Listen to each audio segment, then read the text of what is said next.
बात कर लें। आम खबर दें आपको, शेख रशीद का राहदारी रिमांड नहीं मिलेगा। थाना मुझ को कराची की जानिब से राहदारी रिमांड की इस्तदा मुस्तरद। District and session court Islamabad ने महफूज फैसला सुना दिया है। तफसीलात जान लेते हैं बोल न्यूज के नुमाइंदे एहतशाम अली से। एहतशाम, क्या तफसीलात हैं इस फैसले की?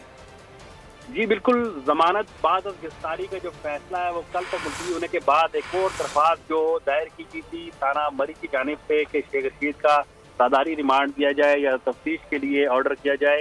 इससे कबल जो है कराची पुलिस जो पहुंची थी उन्होंने भी यही जो है इस्तदा की थी अदालत से, वो मुस्तरद हो गई थी। लेकिन जो मरी पुलिस है उनको तफ्तीश की इजाज़त मिल गई है, जबकि जो शेख रशीद के वकला हैं उन्होंने इस्तदा की थी कि शेख रशीद से उनकी वकला और फैमिली को मिलने की इजाज़त दी जाए। तो इस हवाले से अडियाला जेल के जो काम है उनको ऑर्डर किया जाए। तो जज साहब ने उसको ये हुक्म किया कि आप जाकर अडियाला जेल के जो सुप्रिटेंडेंट है उनसे मिल लें।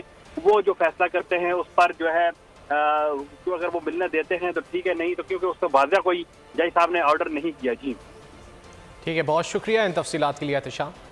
अभी आपको अहम खबर से आगाह करेंगे।